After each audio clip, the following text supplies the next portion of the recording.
dónde trabaja o a qué se dedica? Soy Claudia Cermeño y trabajo en el Estudio Ferrero.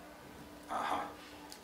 4 del Estudio Ferrero, me parece que bien, ¿no? Muy bien, encantado, por supuesto. ¿Sí? Buenas noches. Buenas noches. Mi nombre es Patricia Valenzuela y trabajo en la Procuraduría del Ministerio de Educación. Ah, muy bien. ¿Ustedes? Yo soy Susi Sarmiento, trabajo en el Estudio Ferrero. También, ya van 2. Omar Díaz, Estudio Ferrero.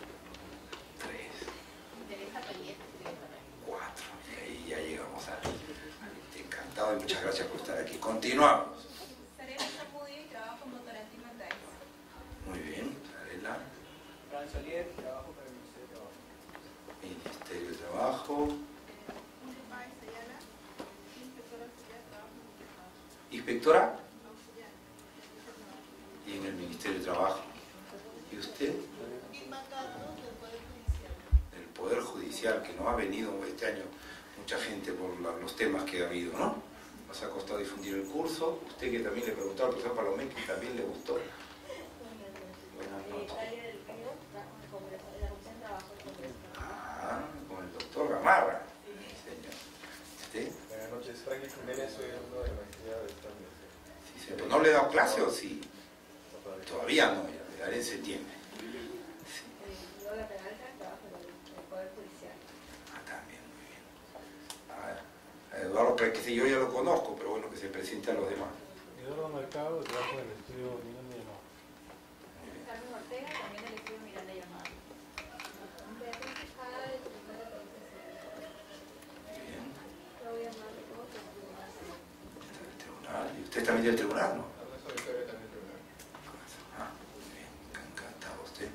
César Delgado, del Estudio Social. Muy bien, encantado, César. Usted que le hizo la pregunta al profesor Palomé, que está complicada y que ahora contestaré yo algunas de las cosas que le han preocupado también. María Teresa Capella, socia del Estudio Santibáñez. Santibáñez también, ¿no? Aquí nuestro amigo Martín, Martín Fajardo, abogado del Estudio Rodrigo. desde hace poco tiempo, ¿no? Ingrid Medina, del Estudio Priori Carrillo. Ajá. Roberto Viche, del Estudio Casayama. Encantado, Roberto. Usted. Buenas noches, Dante Botón, abogado del Estudio Payet, Rey Caubi Pérez Mur, abogado. ¿Puede repetir? Payet, Rey Caubi Pérez Mur, abogado. Cuando no Solo llevo llamaba eso, al estudio Benite Mercado Fono, por Dios. Paola Felipa, del Estudio Payet. Ahí también. Martín Ruggiero, también del Estudio Payet. Ah, muy bien, sí, señor. Están ahí, hay estudios que han enviado a varios abogados, ¿no? Cosa que nos alegra mucho. No solo Ferrero, Payet también, Miranda llamado también. Perdón, le interrumpí. Norma Cárdenas Papán, del Ministerio de Trabajo. Ministerio de Trabajo, sí, señor. Fernanda Las Flores, abogada del Ministerio de Trabajo. Muy bien, la doctora Cáceres nos mandó un saludo y deseando el mejor éxito de este curso, ¿no? La vice, es alumna mía de Salamanca. Verónica Paredes, se mete en el Ministerio de Trabajo. Sí, señor. Julián Armiano, de Compañía Peruana de Difusión. Son el 4. Ah, eso es, está bien. Carlos Espinosa, de Ernst Young. Mariana Barreto, abogada de Nacional. También. Muy bien. Este año hemos tenido bastante acogida en el ámbito privado, también por el que es un tema muy vinculado a la gestión privada, ¿no? Aunque también hay personas del Ministerio de Trabajo, otras instituciones. ¿Ustedes son? Cristian Rojas, de la empresa Plus Petrol. Sí, señor, alumno mío. Sí, en la maestría. Doctor, Giancarlo Usted que está tan cómodo, esté bien, pues. Giancarlo Guevara, Carlos Guevara, sí, señor. abogado de la empresa telefónica de gestión de servicios compartidos, gestiona, ¿no? Gestiona y también alumno, ¿no? Sí. Eso es. ¿Usted? Joel Cáceres, del Ministerio de Trabajo, de Producción y Empleo, la Dirección de Políticas y Normativas. Sí, señor, MTP. Finalmente. Ricardo Herrera, del Estudio Blanca Bustamante. Ajá. Carlos Medianero, del Estudio Blanca Bustamante. Bien, y finalmente. César Fernández, del Estudio Blanca Bustamante. Estudio Blanca Bustamante, interesante, sí, señor. Bueno, bienvenidos todos, estamos muy contentos de tenerlos aquí, de que hayan optado por esta actividad, como dije el otro día. No es fácil, ¿eh? No es fácil, los profesores podemos pensar muchas cosas, diseñarlas, pero llevarlas a la práctica, a organizar un curso de estos, nosotros no nos dedicamos a organizar cursos, no es fácil, ¿no? Ni yo, ni el doctor Bosa, ni Teresa siquiera, ¿no? Pero bueno, lo hemos hecho con mucho cariño y gracias a ustedes aquí estamos, ¿no? Y haremos lo posible y lo imposible porque, no voy a decir que se lo pasen bien porque esto no es una diversión, no es para que se diviertan, pero para que sientan que es útil, que es interesante y que les trae cosas nuevas. La idea es que pueda traerles elementos novedosos de reflexión, ¿no? Para machacar el ordenamiento local hasta las últimas consecuencias para los detalles, pues no hacía falta montar un curso como este, ¿no?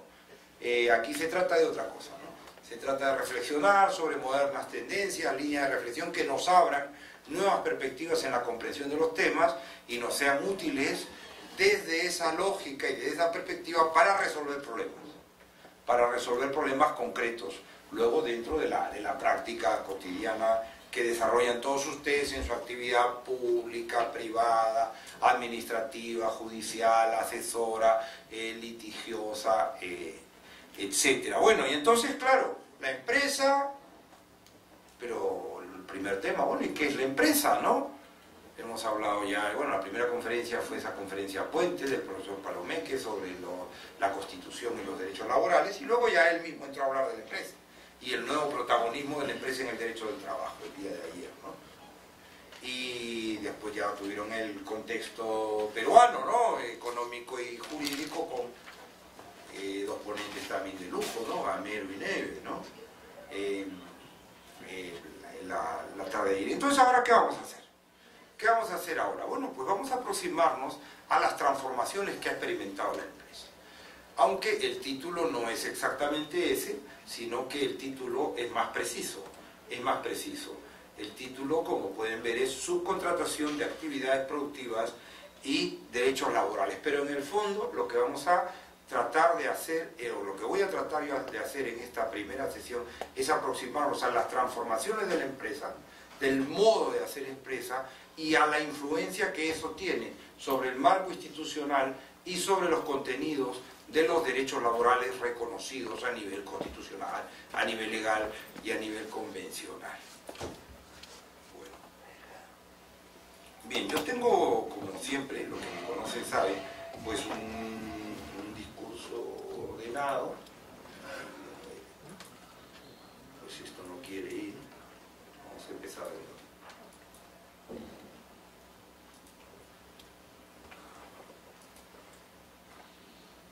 Ahora, yo tengo un discurso ordenado, previsto, con un desarrollo lógico, que irá respondiendo a todas las cuestiones que entiendo puede plantear este tema, pero naturalmente abierto a los comentarios, a la discusión que pueda generarse, a las preguntas, a las profundizaciones. Pero si en algún momento le digo que viene después, es porque después viene. Pues si a la primera me preguntan por el tema del sindicato, no se preocupe, llegaremos al tema del sindicato, pero tenemos que empezar por, ¿no? O el tema del convenio, tenemos que empezar por el fenómeno, ¿no? Y luego llegaremos a el planteamiento completo. Si nos quedan unos minutos al final, incluso hablaremos sobre cómo está tratado este tema en América Latina, las distintas tendencias, aunque iré adelantando yo referencia. Bueno, pues ¿por qué preguntarnos lo que es la empresa? ¿Cómo es posible que después de 100 años, ¿no? Ya el derecho de trabajo va a cumplir 100 años, pues sigamos o tengamos que preguntarnos por la empresa, ¿no? Por lo que es la empresa y más aún vinculándolo a un tema como este, subcontratación de actividades productivas y derechos laborales. Bueno, aquí lo que ocurre es, y vamos a empezar por lo obvio, pero tratando de ordenarlo, de sistematizarlo. Muchas de las cosas que ustedes van a oír seguramente las conocen ya o tienen una idea, pero las iremos presentando sistemáticamente y como herramientas de una aproximación general sistemática al tema. Bueno, decía que en los últimos años de la década pasada se ha producido una transformación trascendental, decisiva, quizá la más decisiva de todas las que ha experimentado el derecho de trabajo en los últimos años, y que tiene que ver con lo que algún autor ha llamado el estallido, la explosión la desintegración de la empresa tradicional y el surgimiento de un nuevo paradigma productivo, organizativo, una nueva forma de producir, una nueva forma de organizar la producción que está basada en la fragmentación de los procesos productivos, unos procesos productivos que antes eran desarrollados de una manera unitaria y que ahora se fragmentan, y la creación de vínculos de cooperación entre sujetos en principio independientes entre sí para la atención de las distintas fases de esos procesos productivos. O sea, la empresa tradicional estalla, se crea un nuevo paradigma organizativo dentro del cual los procesos productivos se fragmentan y se realizan mediante la colaboración de distintos sujetos, en principio jurídicamente independientes. La empresa fordista, típica, que es la empresa del modo de producción en serie, como todos sabemos, pues se está viendo sustituida, no es que lo haya sido necesariamente ya en todos los casos, ni que tenga que serlo necesariamente en todos los casos, pero la tendencia es a que la empresa fordista típica, que concentra todas las fases del proceso productivo en su interior y las lleva a cabo mediante relaciones de trabajo o mediante la contratación y la organización y dirección de trabajadores subordinados, ese tipo de empresa que estaba pensada para producir en serie, como les digo, se está viendo sustituida poco a poco por la actuación de conglomerados, de grupos, de reuniones de empresas integradas entre sí, vinculadas entre sí de maneras muy diversas. O sea, frente a la empresa tradicional que unitariamente agrupa toda la fase del proceso productivo con trabajadores y la lleva a cabo con trabajadores subordinados, está surgiendo un nuevo tipo de empresa. Un nuevo tipo de empresa propio de la economía globalizada, de una situación de mayor incertidumbre, de mayor competitividad en el ámbito nacional e internacional, un nuevo tipo de empresa que podemos denominar, no es la única forma de denominarla, pero bueno, a mí me gusta esta denominación, la empresa red. La empresa red. O el modelo de empresa red, porque en realidad no hay una única forma de operar en red entre las empresas, sino que este modelo de empresa red puede asumir distintas variantes, ¿no? Dependiendo del sector productivo, de la actividad. No son lo mismo las redes de cooperación interempresarial en el ámbito, no sé, de la distribución de alimentos y la comercialización de alimentos, que en el sector de la fabricación de automóviles, que en el sector de la moda, y por hablar de tres sectores clave en lo que este tipo de fenómeno se produce. Pero claro, aunque las redes de empresas morfológicamente puedan tener variantes entre sí, dependiendo de la importancia que tiene la complejidad del proceso productivo, la importancia de la tecnología, del capital, etcétera, etcétera, etcétera, en todos los casos la lógica finalmente es muy similar. Muy similar. ¿De qué se trata? Pues se trata de fragmentar el proceso productivo y de externalizar actividades que antes formaban parte de un único proceso de producción. Yo, en lugar de, como ocurría en la empresa fordista, concentrar a mi interior para realizar con trabajadores subordinados, sujetos a mi organización y mi poder de organización y dirección, todas las actividades que necesito, que forman parte de mi proceso productivo, fragmento ese proceso y recurro a colaboradores externos, a empresas especializadas, para que realicen esa porción, esa parte, ese fragmento del proceso productivo que he externalizado.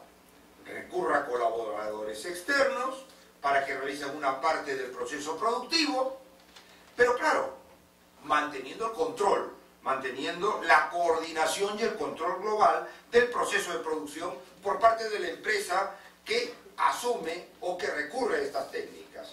O sea, finalmente el automóvil, el proceso de producción del automóvil lo sigo controlando yo, lo sigo dirigiendo yo, solamente que en lugar de hacerlo mediante 50.000 trabajadores contratados directamente o 1.500, lo que hago es tener un porcentaje de trabajadores para ciertas actividades y recurrir a otras empresas que pueden ser parte del mismo grupo empresarial, del grupo empresarial que yo controlo, o pueden ser contratistas con el fin de que esas empresas, bajo mi coordinación, realicen parte de ese proceso de producción.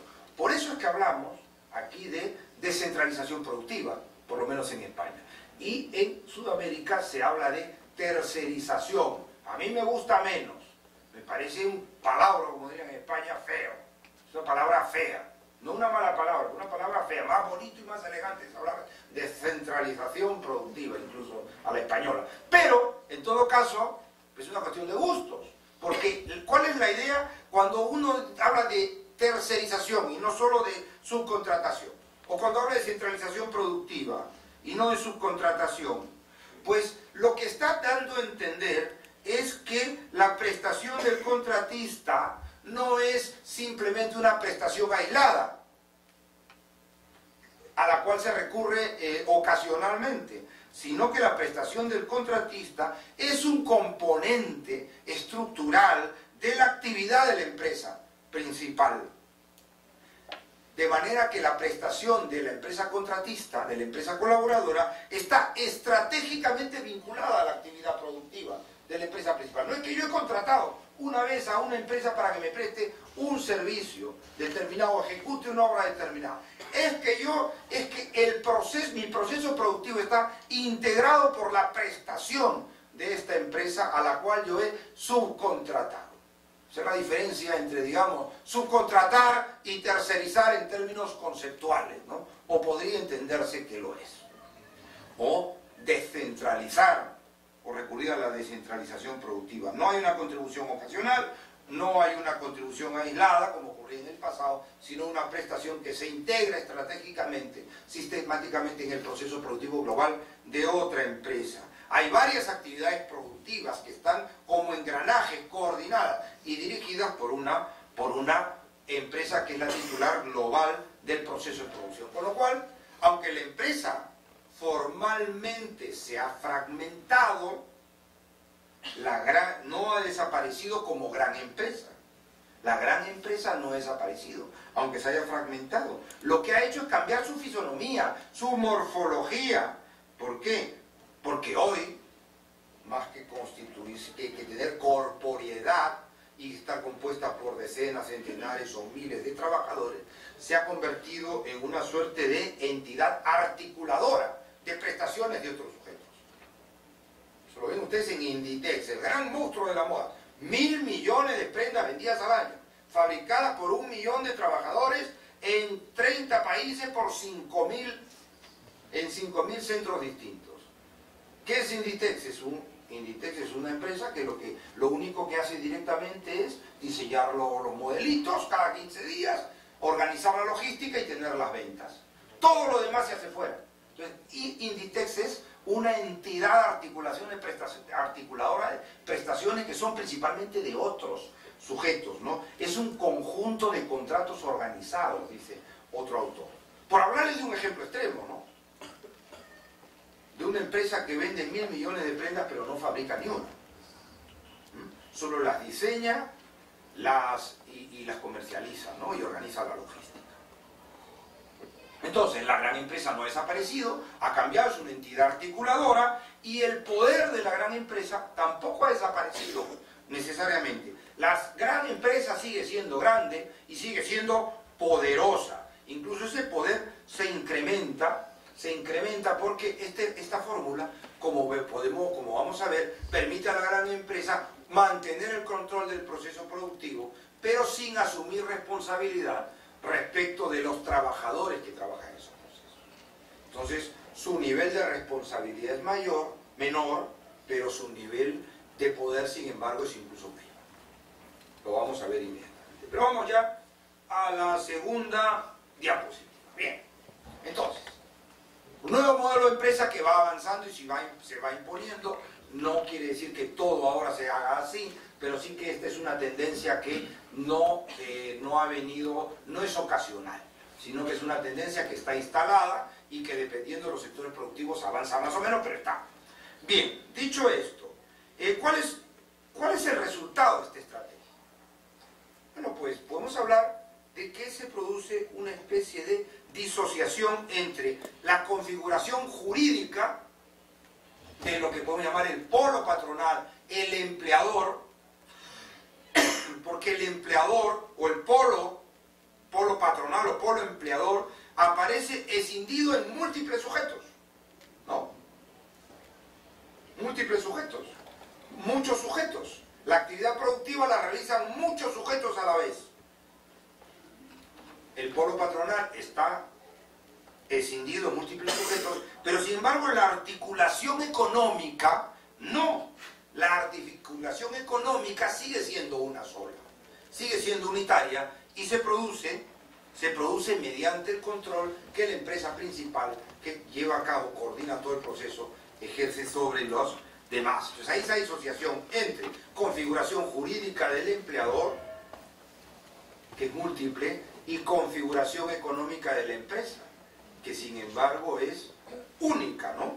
Entonces, esa coincidencia entre empleador y empresa, sobre la cual históricamente se ha construido el derecho del trabajo y su estructura protectora, pues desaparece. No en todos los casos, pero cuando se recurre a esta técnica de una manera relevante, desaparece. Una cosa es, no solamente en términos conceptuales, sino reales, el empleador, que pueden ser varios sujetos, y otra cosa es la empresa, que finalmente como organización de medios que lleva a cabo un proceso productivo global, es una sola.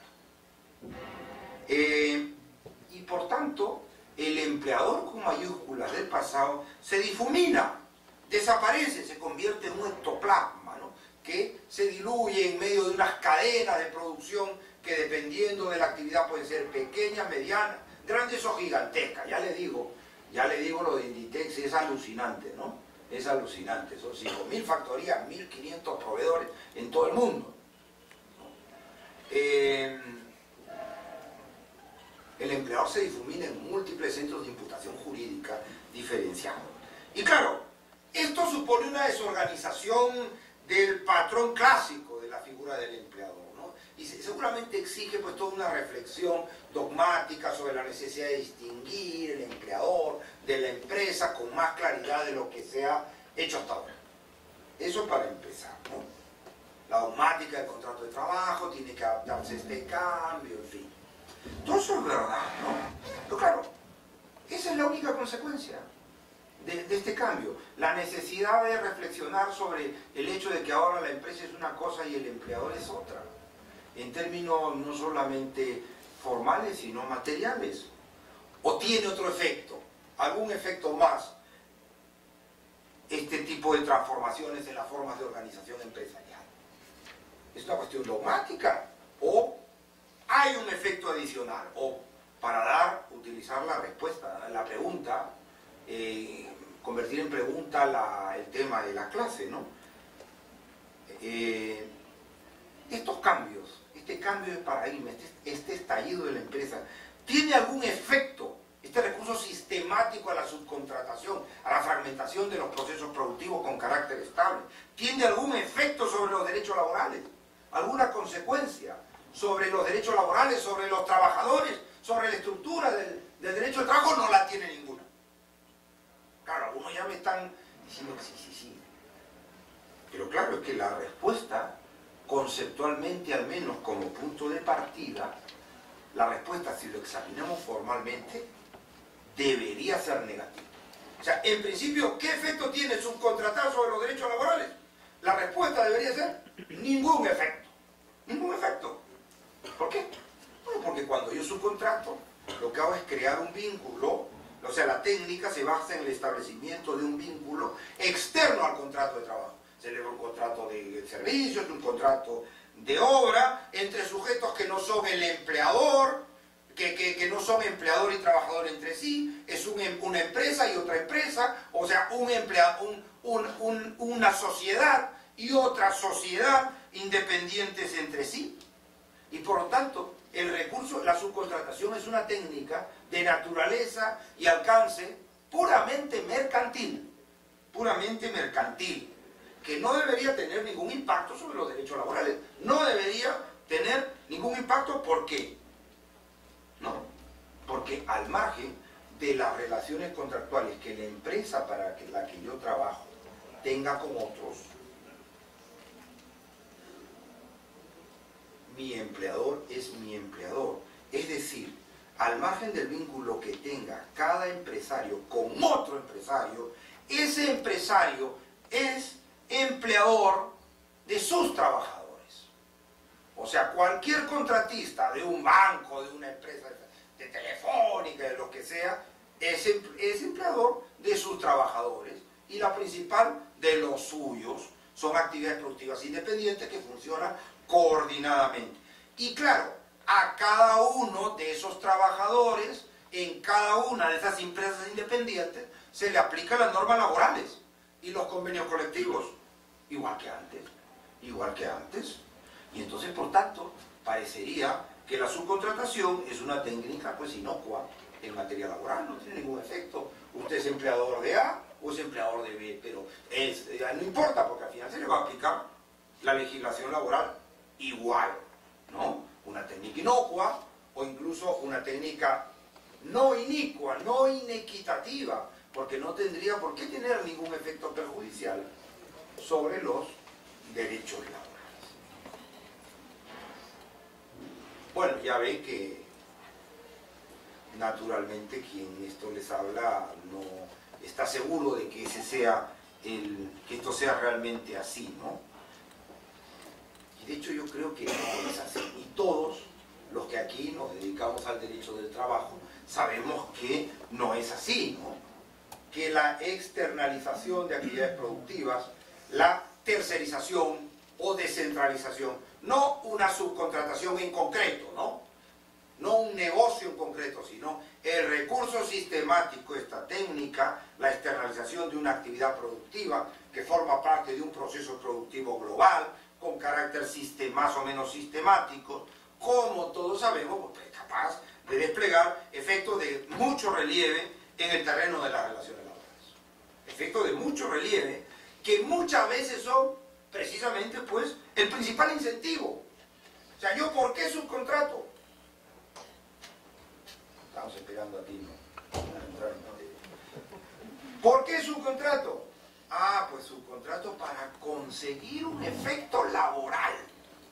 No siempre, pero en muchos casos ese es el principal motivo de la subcontratación. No es recurrir a un sujeto especializado que pueda hacerlo mejor que yo, no es recurrir a una entidad que conozca mejor el tema, no. Es que me va a salir más barato, porque los costos laborales los voy a reducir.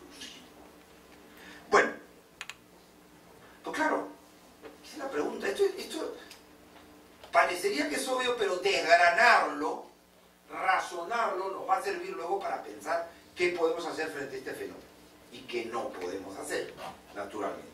Bueno, la pregunta es, ¿cómo es posible, ¿no?, que el mero encargo a un tercero de una actividad que forma parte del proceso, de un proceso productivo más amplio,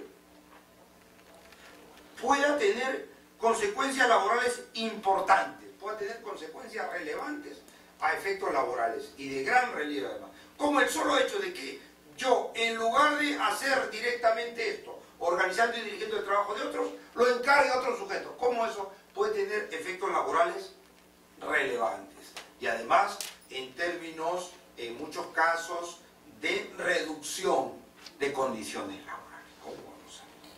Bueno, esto tiene que ver, como sabemos, con la particular estrategia jurídica que subyace al empleo de la subcontratación como técnica de gestión de los procesos productivos. Tiene que ver con el uso de la subcontratación como forma de gestión de los procesos productivos.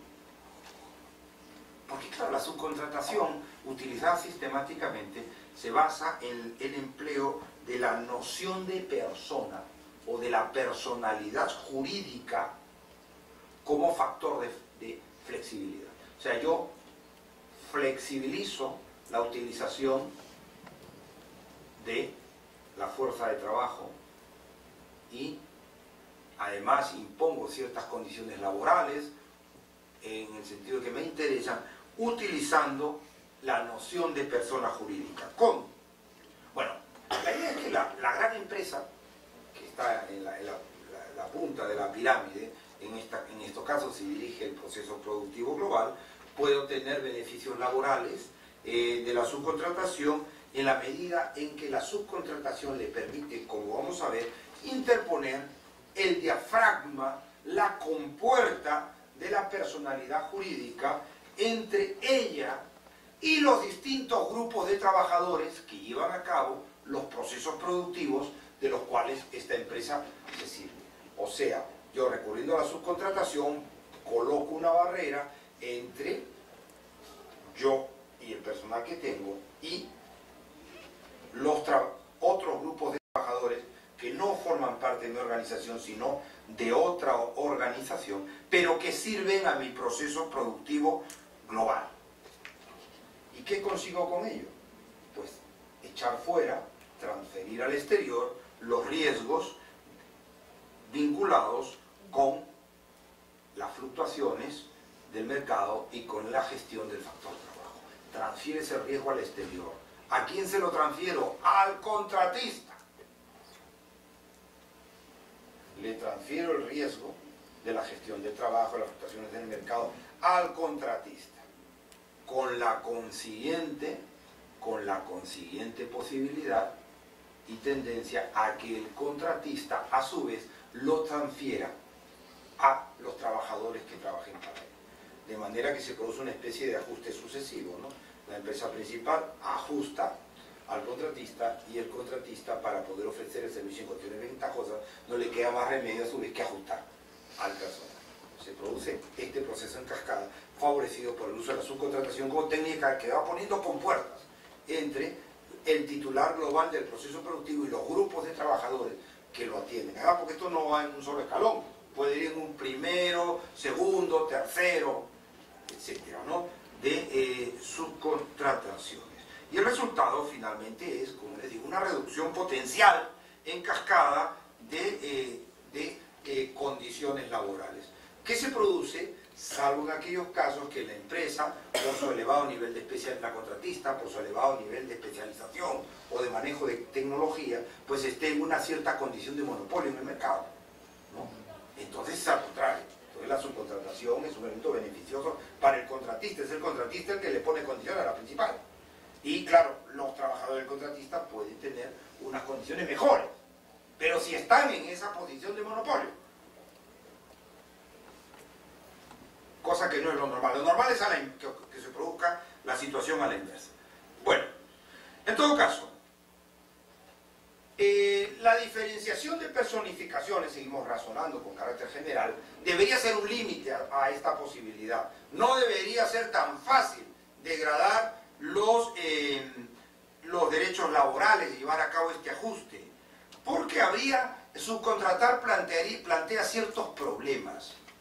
Primer problema: cuando yo organizo y dirijo el trabajo de otros, controlo el resultado directamente, la calidad, la cantidad, conforme a mis especificaciones. Si lo encargo a otro, no. Entonces, hay una mayor dificultad de la empresa principal para controlar el producto o el resultado cuando lo encarga. Entonces, esto debería inducir a las empresas a limitar la subcontratación, en principio, ya de por sí. Y además, habría que tener en cuenta que, y esto por esto era que subcontratar en otras etapas no era algo sistemático, que los costos de transacción de contratar a un sujeto en el exterior deberían ser más elevados que realizar la actividad directamente con trabajadores. Parece de sentido común, ¿no? Debería ser más barato que yo contrate a estos 4 señores, ¿no? Pues las 3 señoras y este señor de la primera fila, en mi empresa, para que trabajando para mí me fabriquen los polos que yo necesito vender en el mercado. Eso debería ser más barato que ir donde este señor para que él, a su vez, para que él me fabrique los polos y me los suministre. ¿Por qué? Porque a ellos yo les pago el sueldo, en cambio él tiene que pagar también el sueldo y encima tiene que tener un beneficio, ¿no? Entonces tiene que tener una utilidad. Entonces debería ser más caro los costos de transacción externos deberían ser mucho más elevados que los costos laborales internos. Esto debería ser así. Todas las subcontrataciones deberían tener un límite natural. Debería limitarse a los supuestos de especialización, de manejo de tecnología, de estas situaciones de monopolio. Pero claro, el problema, y por eso se ha producido el cambio de paradigma, es que la propia naturaleza de la técnica, sin embargo, permite que estos límites no sean tales. La propia técnica permite neutralizar estos límites. Comenzando por la propia situación de vulnerabilidad respecto al resultado en la que se encontraría la principal cuando en lugar de fabricar directamente el producto lo tiene que encargar, ¿no? Pues directamente aseguro el resultado. Pero claro, si tiene que hacer otro lo mismo, no lo hace como yo quiero. Y quien va a pagar el pato ante los consumidores soy yo, porque va a llevar mi marca, no la suya, ¿no? Entonces, claro, lo que pasa es que la empresa titular del proceso productivo está en una clara posición de dominio sobre las contratistas, de la cual se puede servir, porque aquí no es una prestación aislada, sino sistemática, para ejercer un control constante, directo e inmediato sobre la actividad de ellos. Y esa posición de dominio es económica, porque en principio son prestaciones sistemáticas. Muchas de estas empresas contratistas tienen en los contratos con la principal una fuente importante o incluso única de subsistencia. Pero también, aparte del tema de la dependencia económica, que permite controlar muy bien al contratista desde el punto de vista material, hay elementos tecnológicos y formales que ayudan. Las nuevas tecnologías permiten a la empresa principal controlar globalmente los procesos de producción situados a lo largo del mundo. Inditex controla 5.000 factorías en 30 países, ¿no? Y la tecnología permite controlar el minuto, lo que se está produciendo, lo que está saliendo, lo que está bien, lo que está menos bien, etc. La tecnología, por un lado, y por otro lado la evolución de las técnicas contractuales, las fórmulas de contratación, no laboral, sino civil y mercantil más bien, permiten que la casa matriz genere lo que alguna vez ha llamado Martín Valverde, una suerte de contratos programa, que genera una serie de contratos que generan una especie de obligación continuada, una especie de programa negocial. Ha generado instrumentos que permiten que la matriz pueda de algún modo condicionar de una manera más o menos sistemática el proceso productivo de la empresa contratista y ordenarlo conforme a sus necesidades. No es tú me fabricas 5 polos, es la relación de colaboración es más compleja y más estructurada. Y por tanto surge un nuevo tipo de empresa dependiente, no solo económicamente en muchos casos, sino también funcionalmente, subordinada al poder, al control de la empresa principal. Una empresa cuyo proceso productivo está desde luego estructuralmente condicionado y que incluso su autonomía como empleador se ve muy limitada. Primero porque tiene poco margen de maniobra económica. Lo que puede ofrecer como condiciones laborales a sus trabajadores es lo que a su vez le permite el contrato que ha celebrado con la principal. Pero no solo, también en términos técnicos, porque esos contratos, esa programación contractual, le incluye exigencias de calidad, de plazos, de formación de su personal, etcétera, etcétera, que condicionan muy intensamente su actividad como empresario y como empleador. Entonces, un empleador con minúsculas, ¿no? Porque está condicionado por un sujeto con una mayor capacidad económica y un mayor poder contractual, o mejor dicho, es un empresario con minúsculas, porque hay otro empresario mayor que lo condiciona como empresario y también como empleador. Y claro, si esto es así, el poder de dirección no es ya la única forma, como pasaba en los viejos tiempos, como una entidad puede aprovechar el esfuerzo de otras personas. Yo no solamente puedo conseguir resultados productivos contratando trabajadores, Puedo recurrir a la descentralización productiva, puedo conseguir un resultado similar subcontratando empresas que tienen trabajadores, pero con una característica, que ya no tengo relación laboral con esas personas. Inditex no tiene relación con ese millón de trabajadores que fabrican los 1.000 millones de prendas que vende al año. No tiene ninguna relación, ninguna. No tiene ninguna relación. Y claro, el poder de condicionamiento es tal que incluso en muchos casos es muy difícil distinguir lo que es un empresario, colaborador, subcontratista, seguramente influenciado económicamente, influenciado en el desarrollo de su actividad productiva, pero finalmente empresario de todos modos y empleador de sus trabajadores, que finalmente realiza la actividad productiva él, aunque condicionada desde el exterior por la otra empresa. Es muy difícil distinguir eso del empleador pantalla, pues, de la empresa pantalla, ¿no? De la empresa que es una pura empresa de paja, ¿no? Hecha para eludir obligaciones laborales, ¿no? O sea, es más difícil cuando hay este tipo de técnicas detrás, ahora, distinguir lo que es la subcontratación lícita, ¿no? Que está permitida, de lo que es la subcontratación ilícita o la cesión ilícita de trabajadores, ¿no? Incluso la cesión ilícita aumenta, aunque lo normal es que la subcontratación no sea necesariamente actividad de pantalla, ¿no? Todo lo contrario, pero la frontera se hace más delgada y aumenta los supuestos de fraude. Y dependiendo de las actividades productivas incluso, puede llegarse a situaciones en las cuales el fraude es realmente importante. Hay que ver en cada actividad productiva, habría que ver qué ocurre aquí, no sé, en sectores emblemáticos, clave de la economía peruana, ¿no? Por ejemplo, con la forma como se recurre a la subcontratación. Y en qué medida se está dentro de esta frontera o no dentro de la frontera de la subcontratación lícita, aunque condicionada del exterior, o ante la subcontratación ilícita, porque eso es en realidad una falsa tercerización, ¿no? Me parece que se llama en el Perú desnaturalización de la tercerización. Bien. Bueno, pero ya, muy bien. O sea que la empresa, aunque no controle el proceso productivo directamente, asegura el resultado, mediante el control económico y técnico del contratista. Pero quedaba otro elemento, otro obstáculo, que era, se supone que contratar fuera es más caro que contratar dentro, ¿no? Los costos de transacción son mayores si son externos que los costos laborales.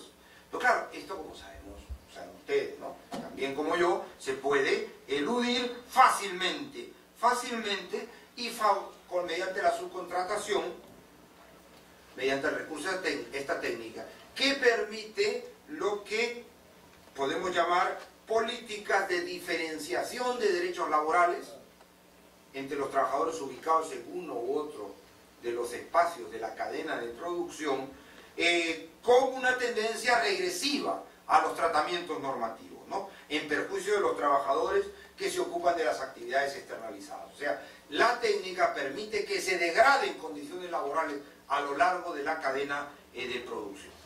Claro, pero ¿cómo? ¿Cómo puede la empresa principal conseguir ese efecto? Que el trabajo prestado a través de terceros le cueste menos que el trabajo prestado directamente. Parece de loco, ¿no? Parece absurdo. ¿Cómo lo consigue? Pues obvio, utilizando, como hemos dicho, el diafragma de la personalidad, la diferenciación de espacios contractuales, esa compuerta de la personalidad jurídica como elemento diferenciador.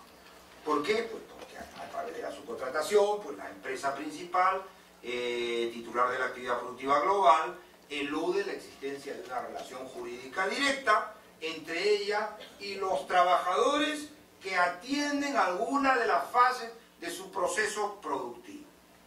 Y claro, como consecuencia de eso, pues ya ni la duración de los contratos de trabajo de esos trabajadores, ni las condiciones laborales dependen propiamente del desarrollo de la actividad productiva de la empresa principal, porque no son trabajadores de la empresa principal, ellos son trabajadores del contratista, y por tanto la duración de sus contratos de trabajo y sus condiciones laborales dependen de la situación y de la realidad y del proceso productivo de la empresa contratista, que es para la que trabaja su empleador.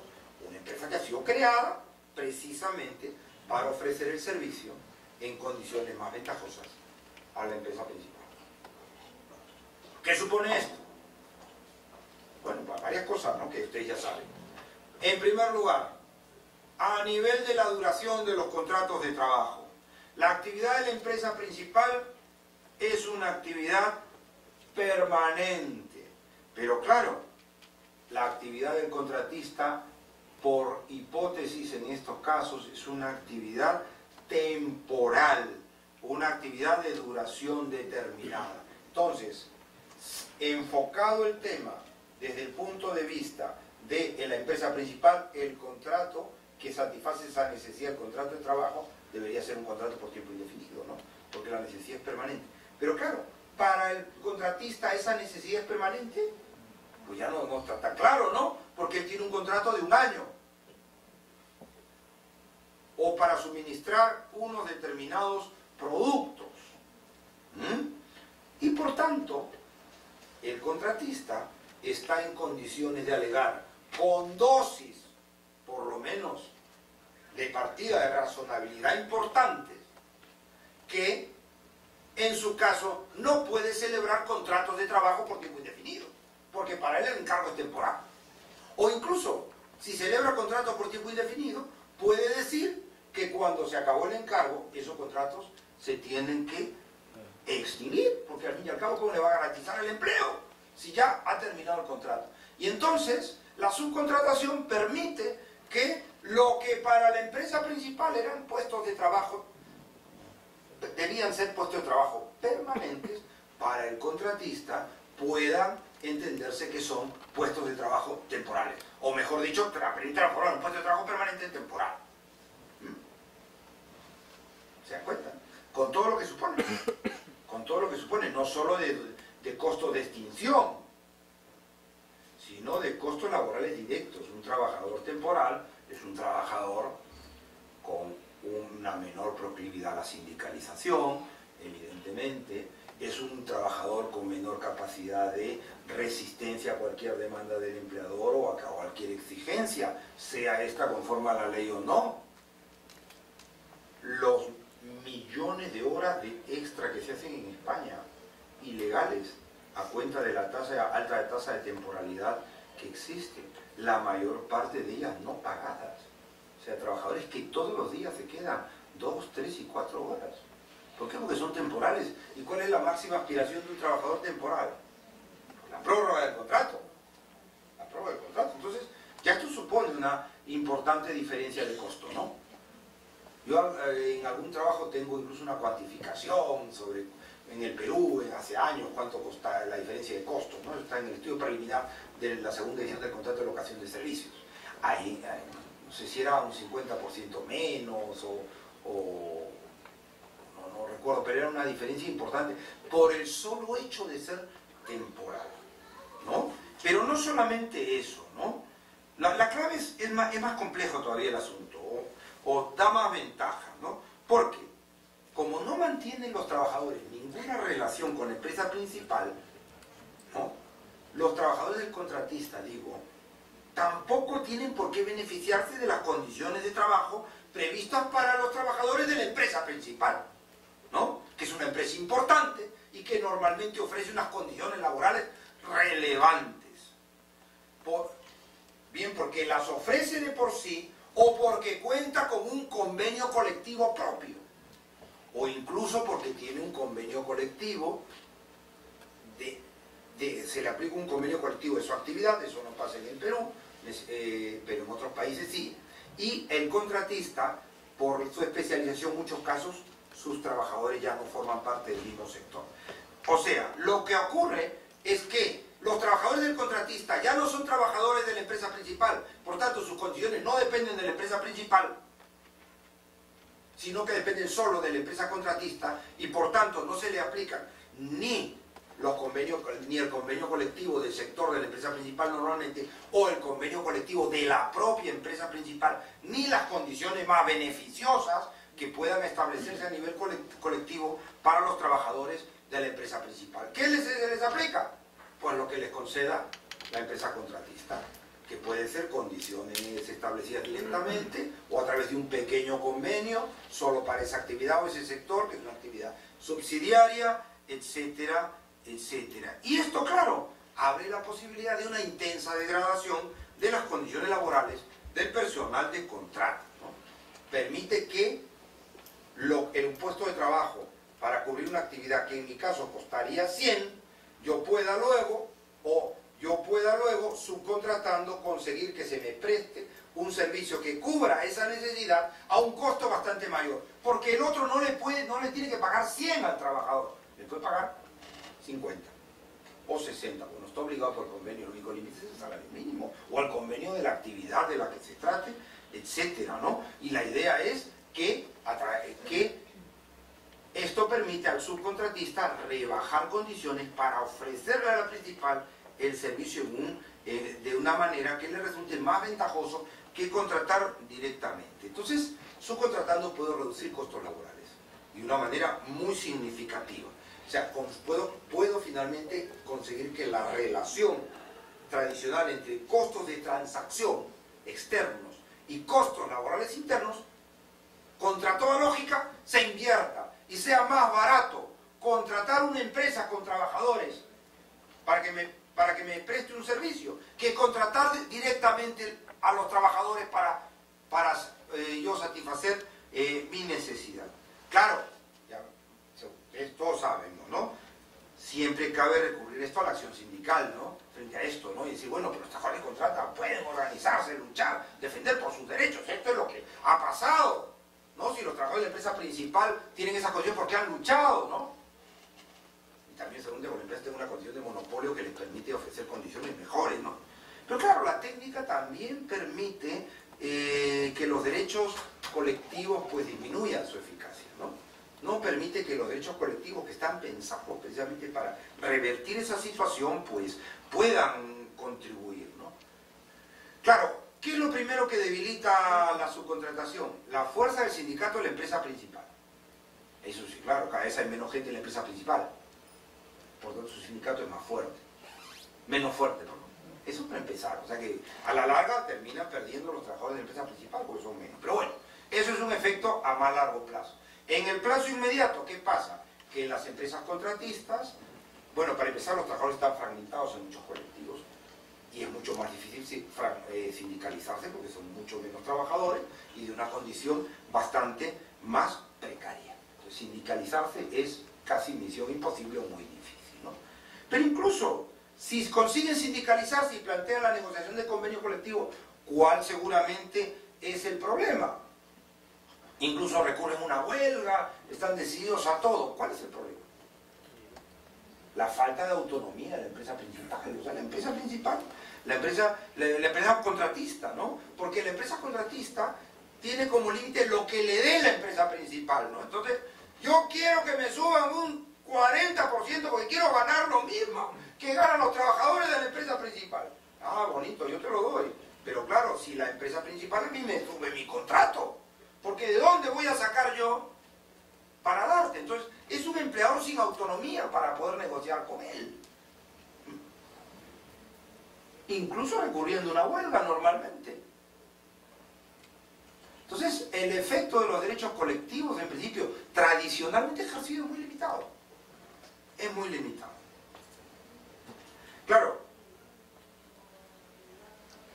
Entonces, recurriendo a la subcontratación, yo puedo conseguir niveles de flexibilidad en el uso de la fuerza de trabajo y reducción de costos laborales muy importantes, incluso de neutralización de los derechos colectivos, tanto para los trabajadores que están fuera como para los de dentro, incluso, ¿no? Unos efectos que mediante la reforma de la legislación laboral muy difícilmente conseguiría. Y esta técnica tiene la gracia, tiene la característica precisamente de que consigue, sin tocar la legislación laboral, ponerle entre paréntesis, lo que el amigo Razo de Uruguay dice, bypassearla o puentearla. O sea, puentea la aplicación del derecho de trabajo. El derecho del trabajo sigue estando vigente, pero finalmente, en la práctica, mediante el recurso de esas técnicas, se consigue que el principio de estabilidad en el empleo, la contratación por tiempo indefinido, por ejemplo, se convierta en un principio simbólico, ¿no? Porque en la práctica, subcontratando, no lo uso, la sindicalización igual, se convierte en simbólica, la negociación colectiva no tenga ninguna efectividad y el salario se reduzca, etcétera, etcétera. Y quizás por eso, miren por dónde, ustedes últimamente escuchan hablar mucho de flexibilidad laboral, de reformar la legislación laboral, menos. Esto es lo de la flexibilidad de los 80, mediados de los 90, después ya no tanto. ¿Por qué? Seguramente porque por aquí se consigue más. Entonces, parte de que el debate sobre la flexibilidad haya caído tiene que ver con esto. Con el auge de la subcontratación que permite este tipo de supuestos. Claro, no quiero decir que siempre que se subcontrate se persiga conseguir ese efecto reductor de condiciones laborales, ni que siempre que se haga se busque eso o se consiga eso, ¿no? Hay muchos supuestos, como les dije, de descentralizaciones donde esta es la estrategia más adecuada para satisfacer las necesidades de una empresa. ¿Por qué? Por el carácter especializado del sujeto que lleva a cabo la actividad, ¿no? Que le permite tener ahorro de escala, incluso situarse en una posición de monopolio en el mercado, sobre todo si es una cuestión vinculada a una actividad con importante aporte tecnológico. Y en esos casos, la subcontratación no reporta peores beneficios laborales, sino que el diafragma sirve para que sean mayores los beneficios. O sea, en esas empresas especializadas se gana más, no menos, ¿no? Pero claro, aún siendo así, yo creo que es indiscutible que siempre que se aspire a conseguir un resultado de este tipo, el uso de la técnica, pues, lo permite. Siempre que yo subcontratando busque esto, en principio lo puedo conseguir. Lo cual conduce a que existan en la práctica, como todos sabemos, dos tipos de tercerización o externalización.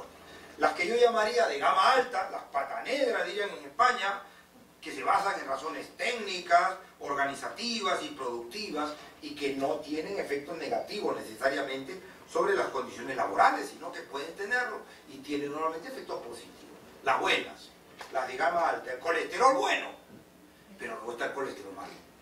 O sea, las de gama baja, que se hacen solo con el propósito de degradar las condiciones laborales.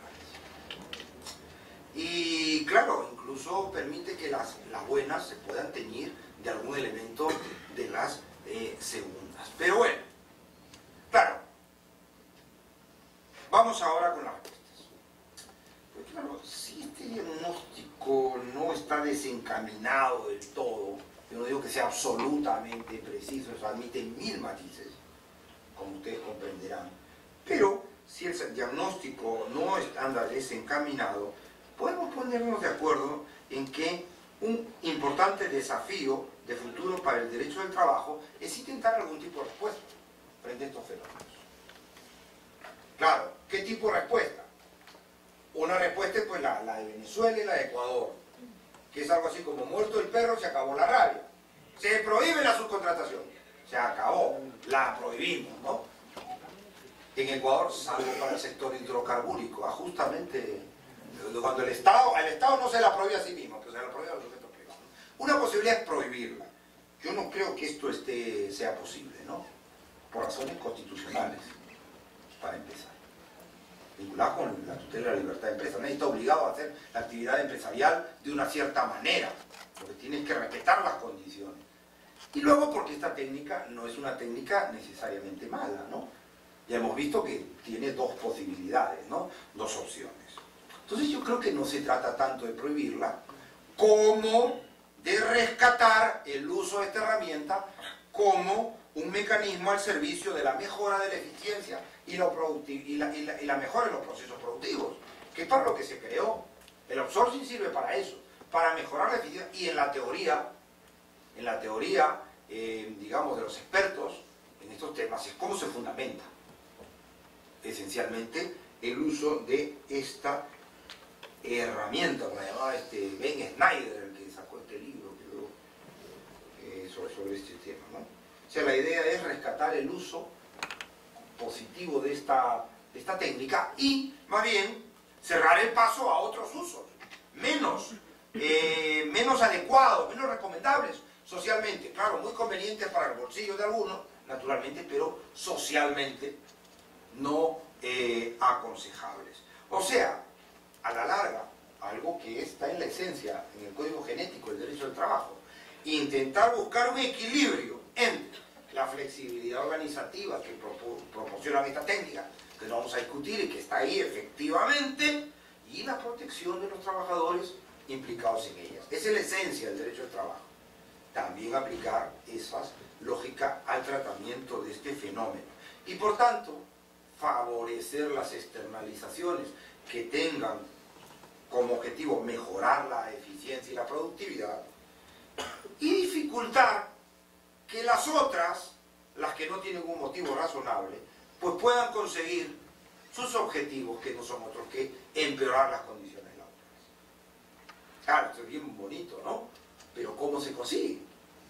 ¿Cómo se consigue? ¿Cómo se consigue? ¿Cómo avanzamos